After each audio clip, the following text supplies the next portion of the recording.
Perspectiva. Um programa do Observatório do Terceiro Setor, sempre explorando os horizontes da realidade brasileira. Olá, bom dia. Eu sou Joel Scala e começa agora o Perspectiva, um programa do Observatório do Terceiro Setor. Hoje vamos falar sobre o idoso no pós-pandemia. O envelhecimento no país cresce a cada ano. De acordo com o Instituto Brasileiro de Geografia e Estatística, o IBGE, já são mais de 30 milhões de pessoas com mais de 60 anos.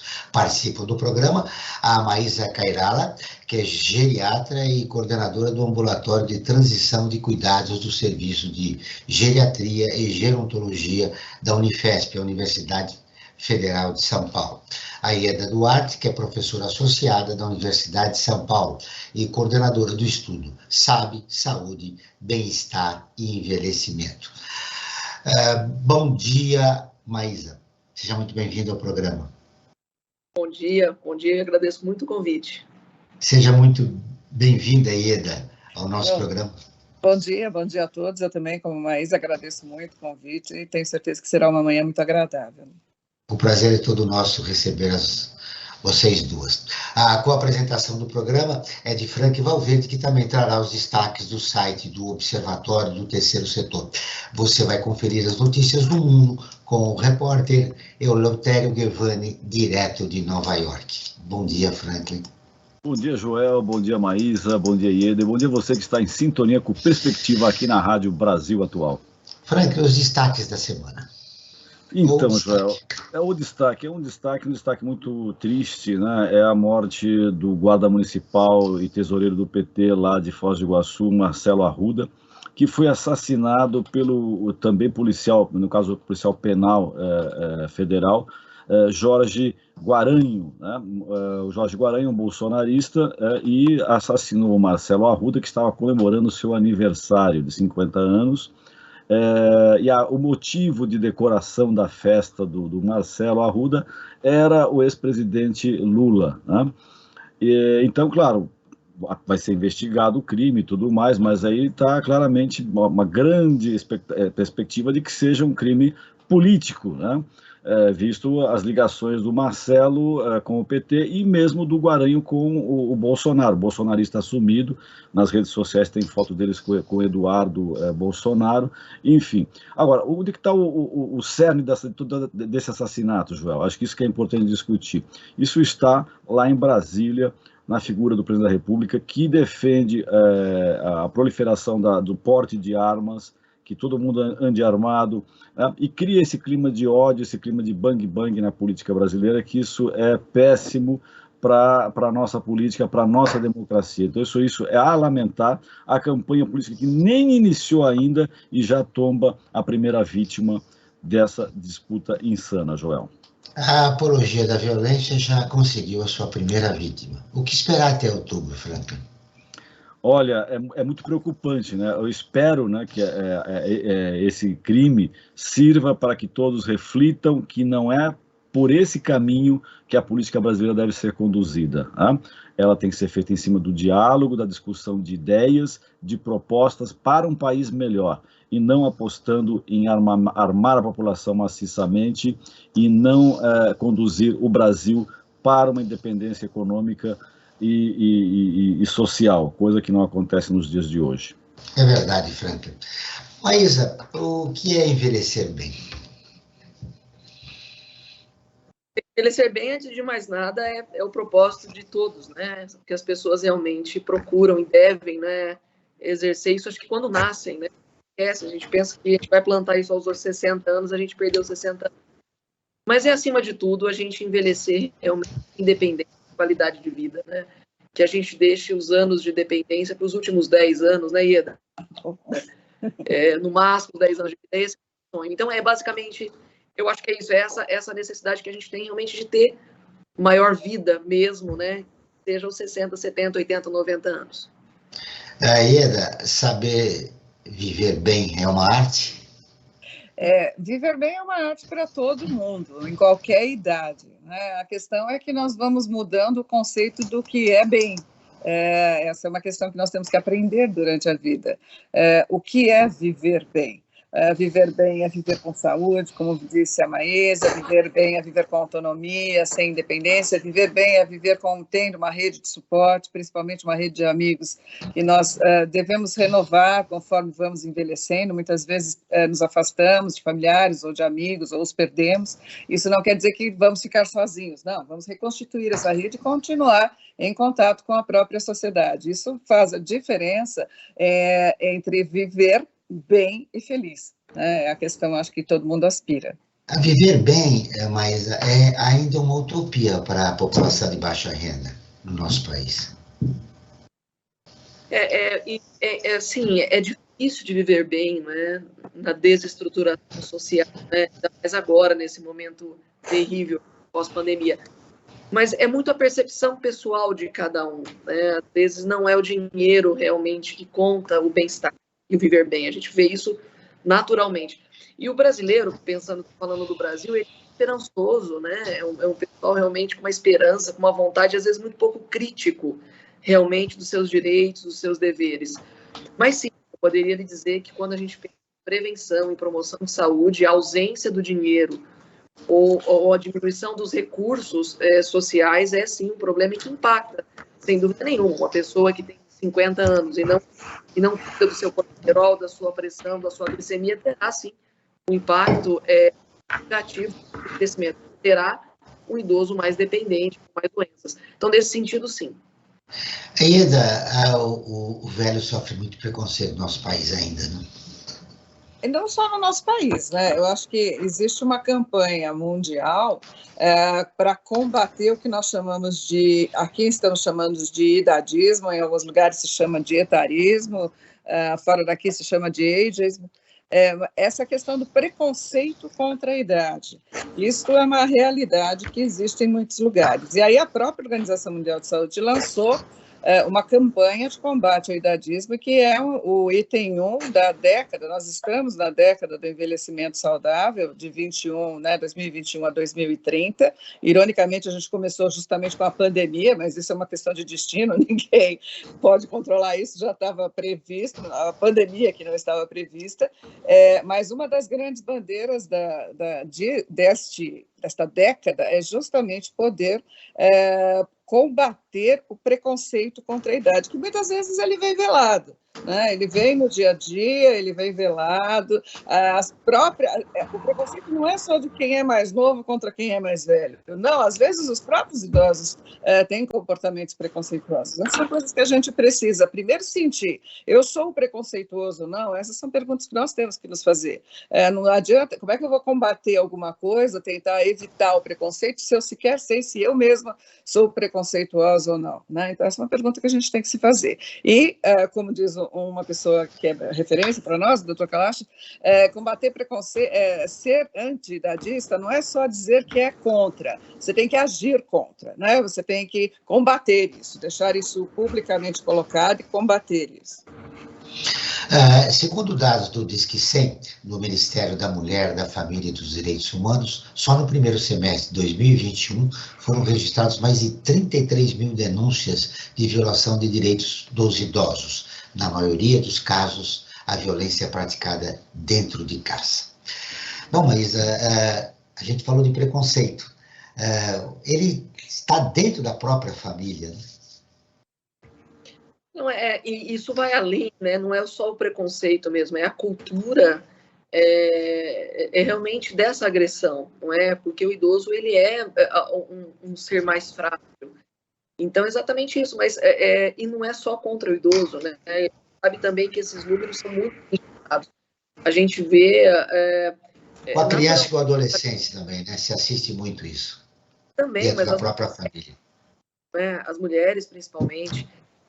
Eu vivi um caso exatamente assim agora, num hospital particular aqui de São Paulo, em que era um abuso medicamentoso e era uma pessoa de extrema alta renda, pelo cuidador.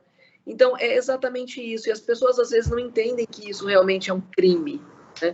Isso é criminoso, mas isso se mistura, então. É um idoso frágil, é um idoso que ele não tem fragilidade no sentido dele ser incapaz, às vezes, de falar, de tomar as próprias atitudes, como é o caso dessa paciente. E numa cultura em que tudo se pode, não é? E não há realmente esse crescimento da população idosa, né? Esse valor, tirá-lo desses aposentos, não é? Realmente não há esse pensamento ainda, inclusive entre os jovens, entre essas crianças que terão 100 anos, certamente. Como provocar uma mudança cultural nesse ambiente brasileiro, Ieda? Nós temos que fazer o idoso estar mais presente na sociedade. E mais presente não é só sendo visto. Visto ele já é. Nós circulamos e vemos muitas pessoas idosas. Eles têm que ter uma participação mais ativa. Nós fazemos parte de um movimento que se chama Velhice Cidadãs e que ele vem de um outro movimento de combate ao idadismo, justamente que era tirar a velhice da CID-11, né? Existia uma prerrogativa de se colocar o código velhice na CID, na Classificação Estatística Internacional de Doenças. Então, nós fizemos um movimento que começou aqui no Brasil e conseguimos essa vitória no final do ano, retirando este código. Este movimento se transformou num outro, se chama Velhice Cidadãs, que tem duas grandes frentes. A primeira é de combate ao idadismo, mas tendo o idoso, principalmente o idoso, como protagonista. E a segunda é do voto consciente, né? A questão da importância que os idosos têm, são, como você mesmo disse no começo do programa, temos mais de 30 milhões de idosos no país. Pelo menos 27 milhões dessas pessoas podem votar. Embora seja facultativo para o idoso a partir de 70 anos, ele pode e deve exercer a sua cidadania. Na hora que o idoso assumir isso realmente como uma frente importante, ele terá outra visibilidade para a sociedade. Esse não é o único caminho, mas esse é um dos caminhos. Ele estar mais presente e fazer valer os seus direitos. Como iniciar esse processo de mudança cultural, Maísa, se o próprio idoso contribui com isso, né? Começa com a aposentadoria, depois vem a marginalização dele, das atividades mais corriqueiras, né? A mudança de hábito. Como trabalhar a cabeça do idoso nesse contexto? Eu acho que é informando mesmo, né? Avisá-lo, e mais uma vez, não é avisá-lo quando ele é velho, né? É uma mudança cultural da sociedade. E a gente tem que lembrar também que a gente está num grande momento de transição, né? Em que a minha mãe foi aposentada aos 60 anos, hoje ela tem 83. Isso é cultural, os funcionários públicos também eram assim, não é? E a gente tem uma grande mudança hoje em que essas pessoas precisarão trabalhar, elas se casarão de novo, elas terão outros movimentos, outras participações na sociedade, né? E nós somos vítimas desse processo de transformação. Acho que para os meus filhos isso será bem diferente, porque não há nenhuma intenção de uma pessoa com 70 anos se sentir velha, né? Ou 75 anos, realmente. Nem no Brasil de hoje, nem a cara do Brasil de hoje deveria ser assim, muito menos será assim daqui 20 anos. Mas a fórmula disso é fazer isso que a gente está fazendo aqui, é o que a Ieda faz tão bem nos estudos, em tudo que ela faz, que é realmente avisar e falar que ele pode, né? Ele é capaz de sair desses aposentos, ele pode se empoderar. Eu acho que é uma questão de poder mesmo. É muito comum isso, a gente vê lá na disciplina de geriatria, né? Ele se sentir realmente um peso, né? E por muitas vezes, ele nem fala realmente o que ele sente, o que ele precisa, por medo de retaliação mesmo. E isso precisa ser mudado. E a gente tem esse serviço lá, por exemplo, de tentar falar com ele que aquele dinheiro, aquela aposentadoria é para ele, né? Mas é culturalmente realmente uma necessidade de uma mudança drástica. E essa mudança deve-se levantar o aspecto da autoestima, né? O idoso tem uma autoestima muito baixa no nosso país, de uma maneira geral, né? Agora nós vamos ouvir a Rádio ONU, que é parceira de conteúdo do Observatório do Terceiro Setor, com a reportagem. ONU, idosos devem poder participar ativamente e contribuir para o desenvolvimento. O Leotório Guevani, de Nova York, tem as informações. A alta comissária da ONU para os Direitos Humanos, Michelle Bachelet, declarou que o preconceito de idade está enredado no próprio tecido da vida das pessoas idosas e é difundido em todas as sociedades. A reunião aborda o marco internacional de direitos em relação ao grupo, as possíveis lacunas e como resolvê-las. Para Bachelet, os estereótipos sobre preconceito de idade e discriminação são contraproducentes e podem até ser perigosos pelo efeito significativo na vulnerabilidade de idosos e por ser um dos principais obstáculos para que estes usufruam seus direitos. Para agravar o chamado etarismo ou preconceito baseado na idade, estão atuais estruturas inadequadas para proteger os direitos dos idosos. Nenhum dos tratados de direitos humanos da ONU prevê uma disposição específica sobre o tipo de discriminação ou preconceito. Em 2050, a ONU estima que o número de pessoas acima de 65 anos será o dobro do atual. O total superará o de jovens de idades entre 15 e 24 anos. A alta comissária destacou que o mundo atual está ainda longe da visão de uma realidade melhor para a geração mais velha, ao lembrar que a maioria dos 6 milhões de vidas perdidas para a Covid-19 eram de pessoas idosas. Da ONU News em Nova York, Eleutério Gavan. Continuamos com o Perspectiva, o programa do Observatório do Terceiro Setor. Hoje falando sobre o idoso no pós-pandemia, com a Maísa Cairala e a Ieda Duarte. O Frank Valverde, precisamos de muita sabedoria, né? Já viu? Pela matéria da ONU, em 2050, o mundo está envelhecendo. É verdade, a cada ano aumenta, né? Com o avanço na medicina, né? Tem que ser dito isso, tem que ser registrado. A perspectiva de vida aumenta, né? Aumentou, né? O que é bom para nós, né, Joel?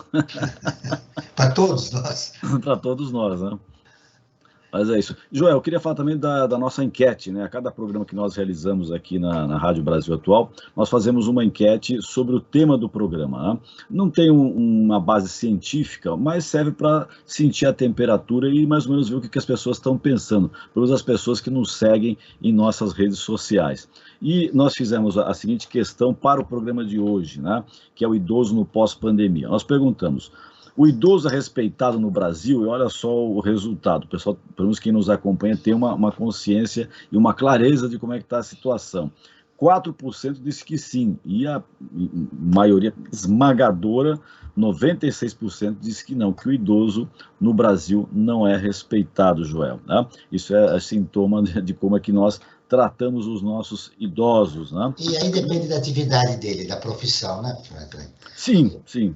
Mas acho que, de uma certa forma geral, né, o idoso ele é sempre relegado para um segundo plano, né, João? Nós vemos até as atitudes do próprio aparato estatal, né? Aqui em São Paulo, por exemplo, as pessoas acima de 60 anos tinham o direito de gratuidade para a condução, né? Isso foi acabado pelo que era prefeito, depois virou governador, depois foi ser candidato a presidente, acabou desistindo. Ele extinguiu esse direito, né, que os idosos de 60 a 65 anos tinham, né, que em São Paulo foi extinto, e depois só acima de 65, porque é uma lei federal, né? E é em cima disso que eu gostaria de fazer uma questão, tanto para a Maísa como para a Ieda, né? Eu gostaria de saber da opinião delas. A legislação brasileira, ela contempla bem, em termos de direitos, os idosos, ou ainda precisa ser feito muita coisa para melhorar a nossa legislação? Vamos começar com a Maísa. Olha, acho que essa pergunta é bem focada a Ieda, que é uma super especialista nisso. Eu entendo que a gente tem uma legislação grande e também entendo que é necessário mudanças, uma legislação realmente que contempla muitos benefícios, ainda precisa, obviamente, muitas outras situações que precisa exercer realmente o que está na legislação, né, que talvez seja a nossa grande falha. Mas a gente precisa entender, isso é uma observação minha, em que a gente está numa mudança grande. A gente não poderá envelhecer num país pobre como o nosso, não é, Ieda? Não sei da tua opinião, mas da maneira em que a gente está. Então, mudanças dos privilégios, de alguma maneira, para esses idosos jovens, precisam ser estudados realmente, porque a gente não tem. O Brasil, como diz mesmo todo mundo que estuda, todos os epidemiologistas, a gente realmente empobreceu muito, envelheceu muito. Então, é uma necessidade de exercer precisa de ter uma equação, alguma situação igualitária, para que a gente possa continuar a envelhecer de uma maneira mais tranquila. Agora, como que a gente poderá fazer isso e de uma forma tão célere, perto de 2050, né? Hoje a gente está em 2022, a gente não tem mais tempo para essa promoção, mas é preciso que as pessoas realmente mudem. Olha, assim, eu tenho visto em algumas cidades do interior, eu sou do interior, inclusive eu vim de lá essa noite passada, eles precisaram tirar os ônibus municipais. Tamanha crise por causa do combustível, diminuíram o número de ônibus municipais. Os idosos que tinham realmente essa possibilidade, como foi dito agora, de ir e vir para algumas cidades, não conseguem, porque não tem mais o número de ônibus, e os números de ônibus não cabem todos os idosos, então os jovens não vão. Então, é uma situação muito complicada, porque é uma crise social e econômica muito grande, mundial, né? Então, a Ieda que vai me responder isso. Ieda, como é que a gente vai fazer? Eu não sei essa resposta. Você levantou um aspecto importante, ela levantou um aspecto para a Maísa Ieda, que é a mobilidade do idoso, né? Isso serve para ele ter aquele espírito de pertencimento na sociedade, né? Porque se ele fica isolado dentro de casa, além de poder sofrer maus tratos, né, ele acaba tendo uma autoestima muito baixa, né?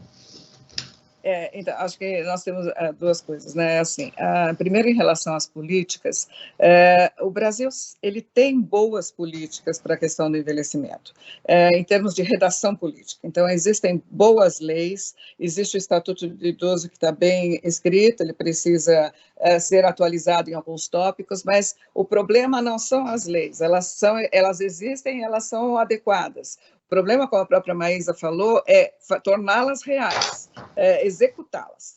Né? Muito do que está previsto no Estatuto do Idoso não é executado. Não é executado por diferentes razões. Mas, então, não é a falta da lei. A lei existe, ela precisa se tornar real.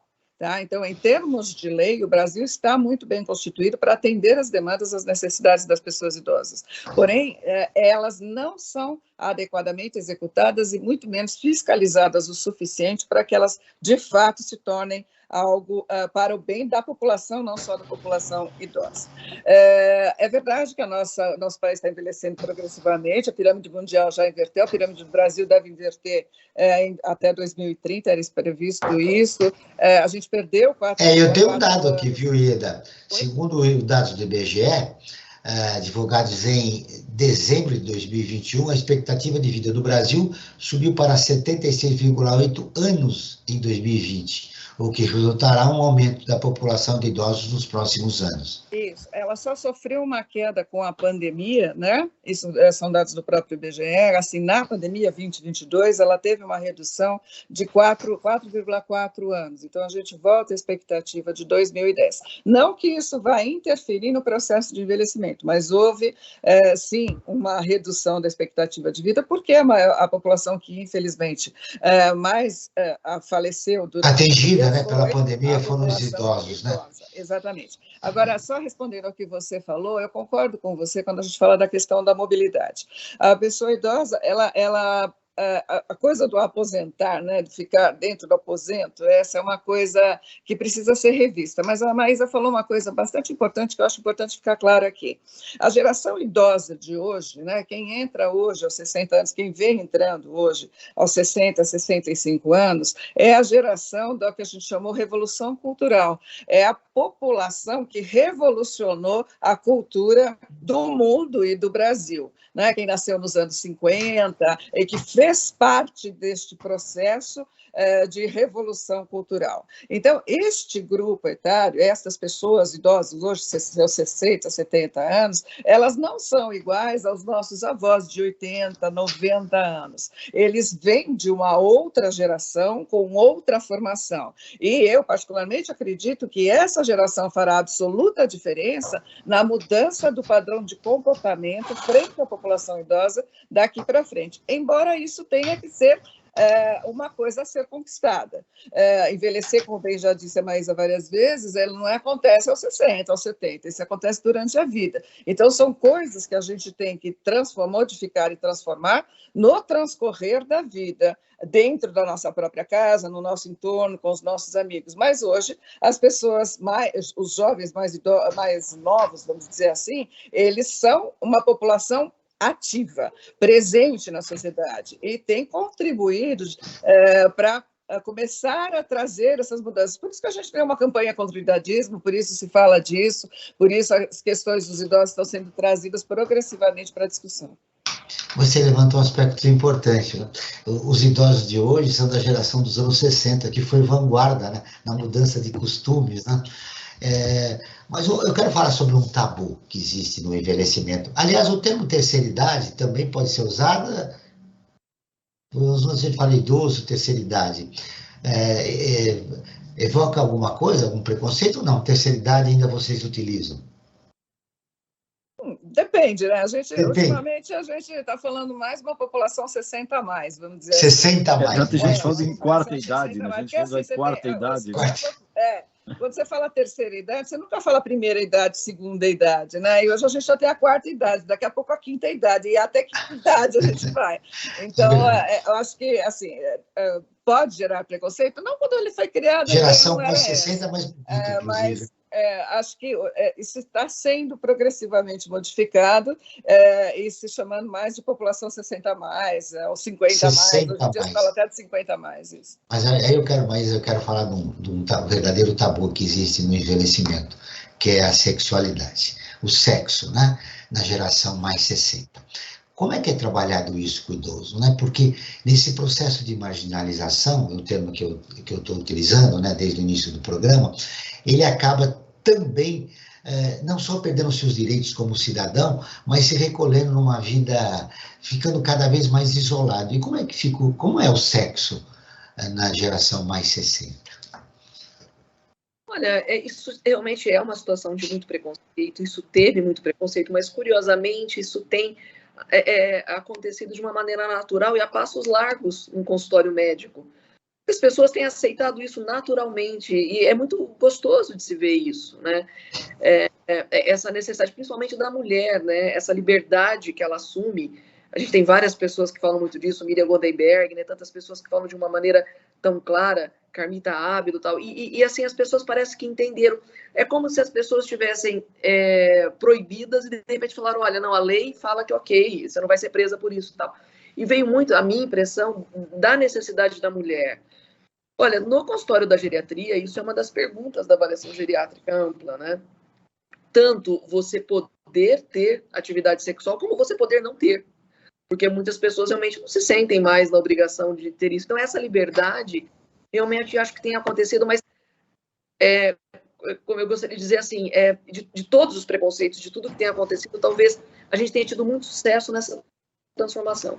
Em relação ao sexo, atinge mais a mulher ou o homem, nesse momento, no caso do idoso? Em relação a quê? Atividade sexual do idoso. As mulheres, via de regra, pela literatura, elas têm menos necessidade dessa procura, né? Os homens têm mais, e vieram as medicações, vieram... no caso do Viagra, né, que aumentou a atividade sexual do homem. Mas quando a pessoa ela é bem casada, ou ela tem um bom parceiro, de qualquer maneira que seja, de qualquer jeito que seja, realmente é uma procura natural do ser humano. E não é a idade, de nenhuma forma, que pode fazer. Então, inclusive, vocês estão vendo agora aí propagandas, não é? Sensuais, com envelhecimentos. Isso era inimaginável, né, Ieda? Eu, quando eu comecei a fazer geriatria, e nem tem tanto tempo assim, é inimaginável que a gente veria isso num canal aberto, por exemplo. E hoje é completamente natural. Mas também tem muito preconceito. Eu ouvi muito falar, nossa, você viu aquela propaganda? Ainda tem, mas já chegou à televisão. Então, eu acho que isso é um momento em que, mais alguns anos, a gente não falará mais disso. Qual é a sua opinião, Ieda, a respeito da sexualidade do idoso? Eu acho que a Mais tem razão. Acho que assim, as coisas elas estão progressivamente sendo mais naturalizadas na sociedade. A gente já sofreu bastante preconceito em relação a isso. Isso difere um pouco de nível socioeconômico. Então, por exemplo, muitas vezes, se você é um pouco mais não aceitável uma mulher mais velha ter uma relação com um homem mais jovem, o que é bastante natural um homem mais velho ter uma relação com uma mulher mais jovem. Então, estas questões, hoje, elas são mais discutidas, as mulheres idosas, elas estão mais conscientes dessas modificações. Vamos entender que sexualidade não envolve só o ato sexual, mas envolve a questão da intimidade, do afeto, da relação. É muito maior do que simplesmente o desempenho sexual, né? O desempenho sexual ele é muito mais forte em termos de necessidade, talvez para o homem do que para a mulher. Quando a gente pergunta isso dentro do SAB, né, dentro do estudo que eu coordeno, se ele tem vida sexual ativa, e se ele está satisfeito com essa vida sexual. Muitos deles dizem que eles não têm vida sexual ativa, mas eles têm intimidade, felicidade, e estão muito satisfeitos com o que eles têm. Porque você transcende disso, né? Você vai para além disso. Então, a gente não pode restringir a sexualidade ao simples ato sexual, que para alguns é fundamental. E para isso, a ciência tem evoluído bastante no sentido de colaborar para homens e para mulheres, né? Para o homem ter um desempenho melhor e para a mulher ter um desempenho mais satisfatório. É importante? É natural da vida. Agora, a importância que se dá a isso também se modifica com o transcorrer do tempo, nas diferentes idades, não é só uma questão do idoso. Você citou o desempenho, né, no caso do homem, né, como uma preocupação, né? Mas o mais importante é o desejo, né? Se você mantém o desejo, porque no processo de envelhecimento o corpo vai mudando, a perspectiva, né, sua de vida também muda. E eu acho que a partir de manter o desejo, né, no caso de quem tem uma parceira, é fundamental para que tenha uma vida sexual ativa. Eu acho que a gente tem que alimentar a relação, né? Não a relação sexual, a gente tem que alimentar a relação humana. Né? Eu mantenho o desejo a partir do momento em que é prazeroso estar ao lado de quem está comigo, é prazeroso compartilhar as coisas com quem eu quero e gosto, essa coisa de ter uma vida compartilhada, não importa se eu sou casado ou não importa se isso é uma relação hétero ou homofóbica, não importa. O importante é você ter uma relação compartilhada, que te alimenta, que faz diferença na sua vida, que é importante, que você sente falta. O desejo vem daí, não é só um desejo, porque o desejo ligado ao corpo, ele resolve, você resolve rapidamente. E daí passou. O que fica é o que é mais importante. E é isso que talvez, conforme a gente vai envelhecendo, você vai dando outro tipo de valor a esse tipo de componente na relação. Nós continuamos com o Perspectiva, um programa do Observatório do Terceiro Setor, hoje falando do idoso no pós-pandemia, com a Maísa Cairala e a Ieda Duarte. Você quer ficar informado sobre projetos, causas sociais e direitos humanos? O Frank Valverde vai dar a dica. Sim, os ouvintes podem acompanhar nosso trabalho, né, através do Observatório do Terceiro Setor, né, nas redes sociais, acompanhando informações no Brasil e no mundo. No Instagram, Observatório, Observatório 3 Setor, e facebook.com/Observatório 3 Setor. Nossos programas de rádio também estão disponíveis no canal do Observatório e no YouTube. Lá você encontra entrevistas e quadros como Você Sabia e Você Conhece, que mostram aspectos ignorados da história e refletem a nossa sociedade, Joel. Basta buscar por Observatório 3 em numeral Setor. Muito bem, Frank Valverde, estamos na metade do programa. A conversa está muito boa com as nossas duas convidadas. A última pesquisa nacional de saúde realizada pelo IBGE em 2019 aponta que a população entre 60 e 64 anos já era considerada a mais afetada pela depressão. Outro assunto importante que nós vamos repercutir com a Maísa e com a Ieda. Esse cenário provavelmente aumentou durante a pandemia por causa do isolamento social. Como tratar a depressão com as pessoas idosas, Maísa? Nossa, depressão realmente é uma situação... Talvez esse seja um dos temas mais velados para a gente falar do idoso, sabe? Mais do que sexo, mais do que qualquer outra situação, porque é como se fizesse parte do envelhecimento aquela pessoa mais triste mesmo, é como se ela pudesse ser assim, como se fosse a marca dela. E por muitas vezes as pessoas não aceitam, não é? É engraçado isso. Às vezes a gente faz um diagnóstico assim de livro, né? E a pessoa não entende que ela realmente tem um distúrbio de humor, é como se ela fosse acostumada a estar daquela maneira. E sem dúvida nenhuma, né? A pandemia ela jogou uma pá de cal, não é? Numa situação em que realmente é inimaginável. Eu fiz uma revisão de literatura para uma aula que eu dei no congresso sobre pacientes demenciados. É incrível a alteração comportamental, inclusive a alteração do sono e dos sintomas depressivos na pandemia. É uma situação assustadora. A depressão atinge mais as mulheres ou os homens idosos? de um modo geral, a literatura fala que são as mulheres. Não é? São Mas, as mulheres. Eles são muito pouco diagnosticados, né? Eles têm uma resistência ainda muito maior em relação a isso. Realmente, isso é uma situação... Isso sim é um preconceito, é um tabu. Mas que é um tabu generalizado, né? A depressão em relação a todo mundo, né? Não só o idoso também, né? Sim, não só idoso. A pandemia, ela acelerou não só pelo isolamento, mas pelo medo, por tudo que a gente viveu, pelo desconhecido, pelo próprio vírus. As pessoas que tiveram a doença, a gente sabe do tropismo desse vírus pelo sistema nervoso central, pelas psicoses. Então, e essa Covid longa ainda está por vir, né? E aí, quando a gente fala de saúde pública, isso é uma grande preocupação, porque a gente não tem ideia. Hoje eu tenho pacientes que desenvolvem insuficiência renal um ano depois, e tantas outras situações, fraturas, e piora a sarcopenia, enfim. Mas, sem dúvida nenhuma, a depressão é isso, e o que a gente vê, às vezes, é uma linha de vida, é um traço de vida, em que, às vezes, chega no consultório da geriatria, em que tem essa avaliação ampla, né, um pouco mais holística, talvez, em que a gente percebe que essa pessoa realmente sofreu durante toda uma vida, ou pelo menos boa parte dessa vida. E é muito difícil você desmistificar isso. E a hora que você tenta falar isso para algumas pessoas, é incrível. A pessoa entende até mesmo que ela está sendo ingrata com a própria vida, que ela tem tanto em que ela não poderia sentir isso, ou que não seria verdade esse diagnóstico. Então, é uma grande decisão. Agora, o tratamento ele é muito grande, ele nem sempre deve ser medicamentoso, que é um erro também. As pessoas medicam muito, né?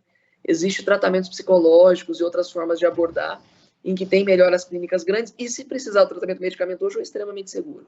Isso que é um aspecto importante, né? Nem sempre o remédio resolve. A terapia pode ser uma solução melhor. Agora eu quero ver a opinião da Ieda. Como tratar e melhorar a saúde mental do idoso nesse contexto de pandemia? Acho que a Maisa bem colocou. Primeiro que a questão da depressão nos idosos, ela é muito subavaliada. Ela acaba sendo melhor avaliada quando ele tem a possibilidade de ter a avaliação de um geriatra, por exemplo, ou de um serviço mais interprofissional, onde você tem uma equipe inteira atendendo. De um modo geral, esses quadros são muito, muito mal diagnosticados e as pessoas acabam sofrendo, não só na idade mais avançada, mas muitas vezes sofrendo durante uma vida inteira, o que se torna mais exacerbado na idade avançada. Durante a pandemia, nós fizemos um levantamento com os idosos que nós acompanhamos na pesquisa, por conta da preocupação que a gente estava, justamente por conta das medidas restritivas, ele ficar mais em casa. Nós temos muitos idosos que residem sozinhos, essa questão toda, e aí nós tivemos alguns achados, assim, o que de fato mais, em termos de mudanças na pandemia, né, o que mais o incomodou em termos de mudanças negativas? O isolamento foi o que mais o incomodou, o fato de ele ter que ficar restrito em casa. Ele entendia que tinha que estar, entende que muitas vezes tem que estar, mas é diferente eu ter que ficar restrito das pessoas, dos amigos e da própria vida quando eu tenho 80 anos do que quando eu tenho 20. O jovem também foi muito, muito complicado, mas a minha perspectiva de vida, né, ela é mais curta. Eu não vou ver, quando eu tenho 80, eu sei que não vou viver 50 anos. Então, cada dia pode fazer a diferença. Então, estar longe das coisas, longe das pessoas que eu gosto, etc., realmente atingiu bastante as pessoas no seu humor, de um modo geral. Então, trabalhar isso, muito foi feito, né? Muito foi feito, principalmente os idosos que moram, residem em instituições de longa permanência, muito foi feito no sentido de colocá-los em contato com a sociedade, tentar quebrar esse isolamento, crescer o uso de dispositivos digitais. Houve uma série de investimentos da própria sociedade civil, porque do governo não houve nada, houve da sociedade civil, criaram-se grandes movimentos para integrar os idosos à sociedade nesse momento de ruptura. Isso ajudou, mas não impediu que a saúde mental deles fosse de alguma forma comprometida. E melhorar a atividade, melhorar, no caso da depressão, ou o ânimo, né, dos idosos, atividades culturais e esportivas são fundamentais, né? Elas são muito importantes, muito, assim, não é nem tanto a atividade esportiva, ela tem, pelo própria atividade, um grande benefício geral, mas você tem a execução da atividade e o estar com outras pessoas também, o convívio social. Alegria, de maior dinamismo, então essa questão social, ela é muito, muito importante, e isso fez muita diferença nesse período. Segundo a Organização Pan-Americana de Saúde, o envelhecimento saudável é um processo contínuo para melhorar a habilidade, as oportunidades e para manter a saúde física e mental do idoso. O que os idosos devem fazer no pós-pandemia para alcançar um envelhecimento saudável, Maísa? Eu acho que precisa muito. Eu acho que sobre a pandemia é muito interessante alguns estudos que mostraram que uma ligação simples de uma enfermeira para a casa dessa pessoa mudava toda a trajetória dela sobre o medo da pandemia. Então, eu acho que precisa de um pouco de atenção a esse idoso. Acho que a gente não pode esquecer, né, que essas pessoas, a gente envelhecerá diferente, como foi o envelhecimento pós-guerra, como foi pós-ditadura militar e etc. Mas a atividade física, sem dúvida nenhuma, ela é e sempre foi um dos pilares para o envelhecimento melhor, saudável, né, independente. E o que fazer é isso, tentar fazer para primeiro, a vacina, né, assim, sem dúvida nenhuma, a gente vê aqui no dia a dia realmente o que aconteceu com a segunda dose de reforço, principalmente, que é a quarta dose, a gente não tem essa resposta de quantas doses serão e como será, né? As pessoas têm muito movimento anti-vax que fala hoje para a gente que, mas eu estou tendo a doença, mas vocês não têm ideia do que pode ser o número de idosos que eu vi falecer. E hoje eles têm, realmente, hoje ela é uma situação um pouco mais fraca do que anteriormente, mas a atividade física hoje, que foi a sua pergunta, ela é imprescindível, porque a perda muscular desses idosos, nesses 3 quase anos aqui de isolamento, ela foi muito grande. Então, o número de quedas e fraturas, ele é muito alto, e é preciso que a gente reestimule as pessoas a realmente, com cuidado, com prevenção, uso de máscaras, etc., para sair de casa e se exercitar. Nós estamos no último bloco do programa Perspectiva, hoje falando sobre o idoso no pós-pandemia com a Maísa Cairala e a Ieda Duarte. Frank Valverde, nós temos um projeto importante que reflete sobre o país no pós-pandemia.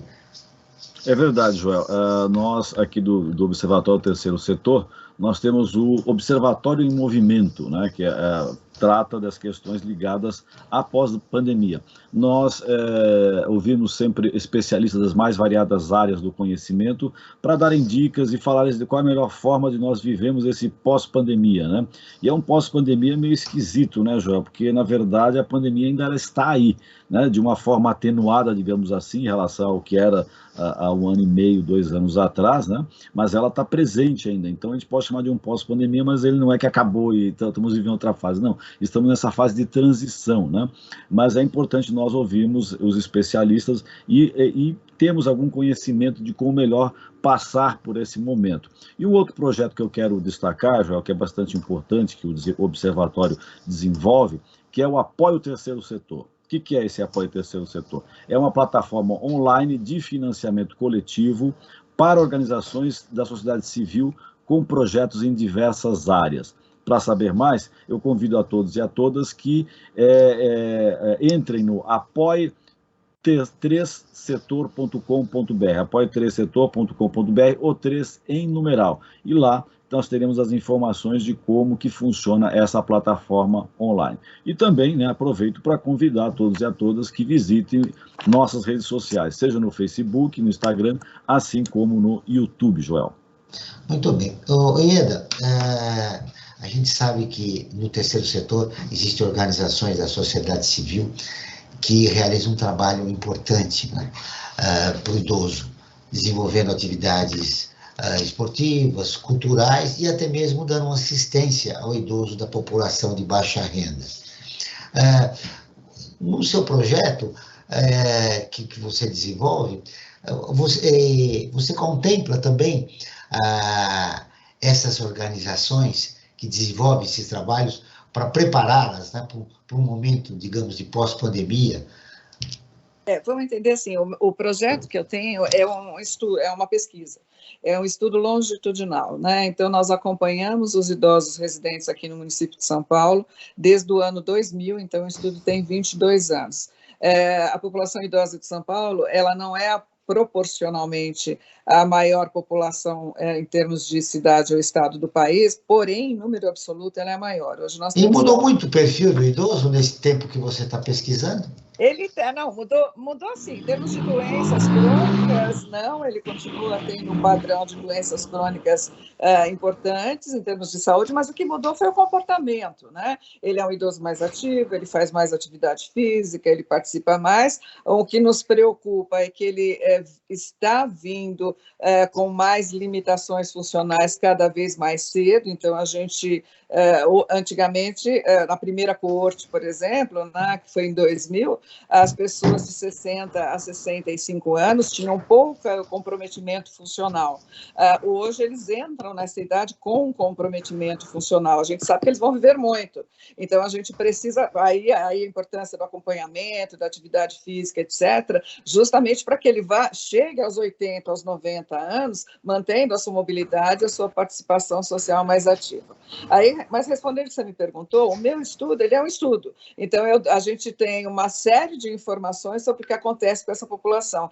E ele ajuda o terceiro setor, as políticas públicas, a organizar a que tipo de serviço ou que tipo de intervenção a sociedade está precisando. Ele ajudou, por exemplo, na criação de um programa público de cuidadores comunitários, e foi com base no que a gente faz, que hoje existe, aqui em São Paulo, existe o PAI, que é um programa público de cuidadores comunitários. Então, essa é a importância, porque eu não posso criar alguma coisa só porque eu acho que, né, eu preciso ter uma informação mais consistente do que realmente as pessoas precisam ou não, e a gente tenta colaborar nesse sentido.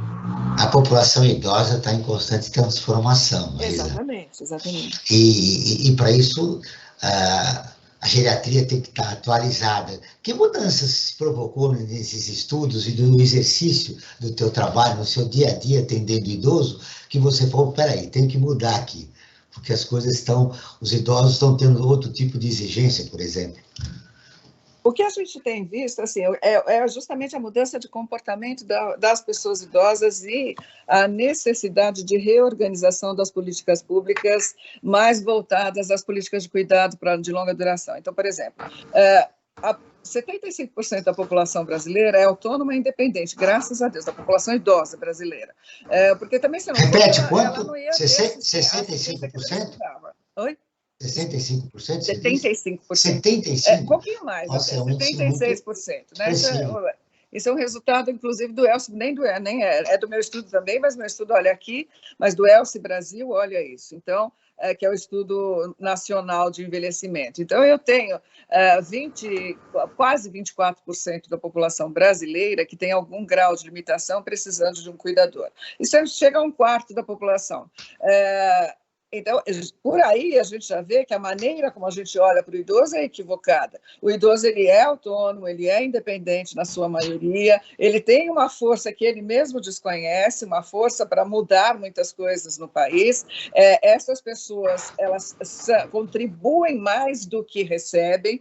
Então, existem coisas que elas precisam ser amplamente divulgadas justamente para... Ou seja, ele é economicamente independente, né? Então, porque assim, durante a pandemia, a gente está falando do pós-pandemia, mas durante a pandemia, a existência de um idoso dentro de uma família garantiu que essa família pudesse passar pela pandemia. Tá? Foi feito um trabalho no IPEA que mostrou que a cada idoso que morria na pandemia, uma família era levada à linha de pobreza.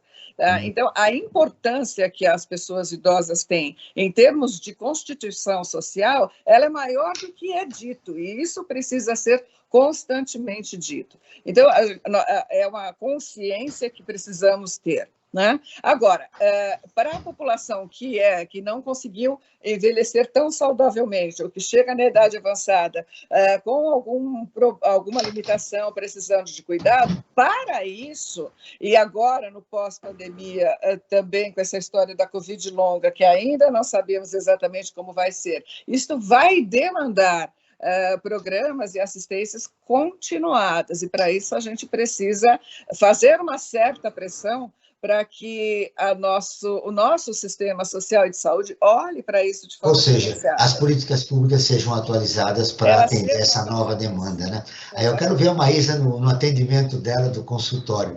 Eu estou lembrando agora de uma outra coisa que a gente não falou, do alcoolismo, né, na terceira idade. Né? Desculpe, na geração mais 60. Quero ver a tua experiência no consultório, nesses anos de consultório que você tem recebido. O idoso está sendo mais protagonista da sua história, porque ele estava recolhido ao seio da familiar, como uma pessoa isolada, até um problema, né? Hoje não.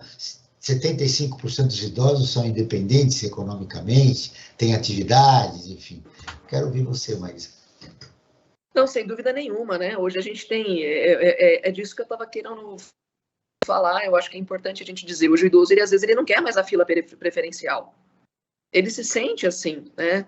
Às vezes ele quer realmente, ele nem quer, às vezes, essas situações, porque ele é mais independente. Isso é interessante de acontecer, porque ele está melhor, né? E no consultório, sim, hoje a gente tem, é muito heterogêneo o consultório de geriatria hoje, porque a gente tem essas pessoas que se prepararam bastante, que tem hoje 70 anos, que, na verdade, o idoso não é, né, com 75 anos ele ainda não é velho, né, Ieda? Eu acho que precisa mudar isso, entendeu? E com 60 anos, de maneira alguma, ele é. Então, e o nível do alcoolismo aumentou em relação ao idoso? Essa cultura do alcoolismo, eu entendo que é uma cultura desses mais velhos, e a geração mais nova de idosos, eu não tenho realmente grande número nem lá e nem no serviço público, nem no privado, nem no público, né? O cigarro, sim, porque parece que é uma cultura dessas pessoas que tiveram, mas eu entendo que os mais novos também não têm, mas não é como era, né, o envelhecimento da década de 70, de maneira alguma.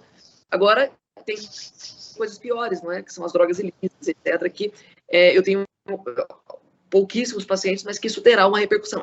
Esses usuários hoje, eles envelhecerão de uma maneira completamente diferente, que a gente não tem isso ainda no espectro de envelhecimento, né? Realmente a gente não tem grandes idosos que chegaram com esse cérebro, a gente ainda não sabe que isso vai acontecer.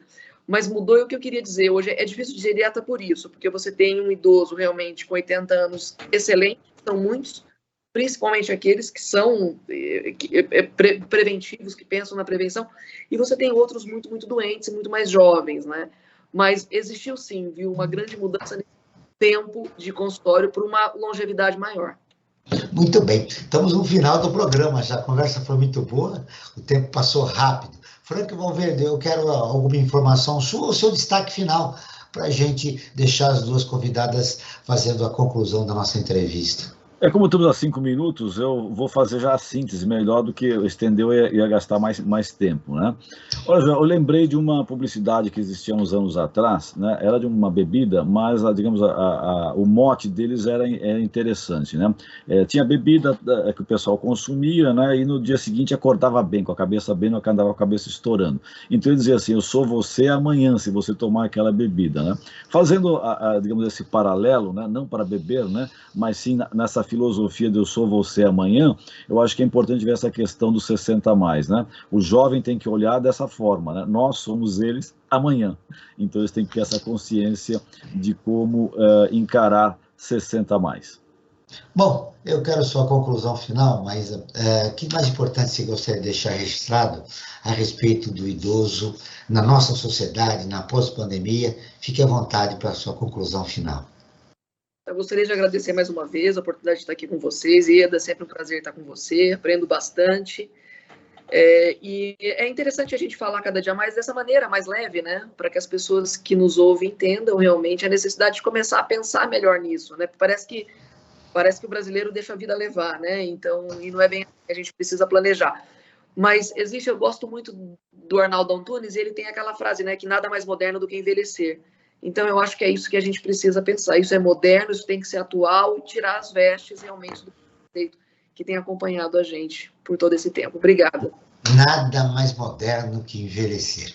Ieda, suas conclusões finais, o que de mais importante você gostaria de deixar registrado a respeito do tema do nosso programa? Bom, Bom, eu também gostaria muito de agradecer o convite, foi um prazer enorme estar aqui, uma conversa bastante agradável, também adoro conversar quando a Maísa está junto, aprendo um monte com ela, a gente troca muitas coisas. Acho que nós estamos falando de nós todos. Envelhecer é uma constatação da sociedade e do mundo para o futuro.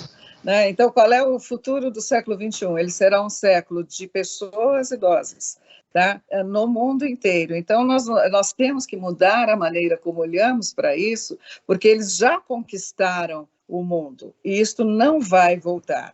Então, estamos frente a um novo paradigma, e esse paradigma ele tem que ser incorporado pela sociedade como um todo. Eu não tenho que me sentir acuado, não, pelo contrário, eu tenho que fazer valer o fato de ter chegado aqui e poder chegar a muito mais do melhor jeito possível. A hora que todos nós incorporarmos isto como um valor, de verdade, a maneira como lidamos com o envelhecimento ou com a nossa própria velhice, ela vai se modificar e se modificar para melhor. O Perspectiva está terminando. Eu agradeço a presença da geriatra Maísa Cairala, da professora da Universidade de São Paulo, Ieda Duarte. Esse programa foi produzido pela equipe do Observatório do Terceiro Setor. Na próxima quinta-feira, às 9 horas, acompanhe nosso programa Brasil ODS. Na pauta do programa, Fake News e eleições de 2022. Não perca. E ficamos por aqui, sempre na luta por uma sociedade mais justa, solidária, tolerante e sustentável. Até o próximo programa. Você acabou de ouvir Perspectiva, um programa do Observatório do Terceiro Setor.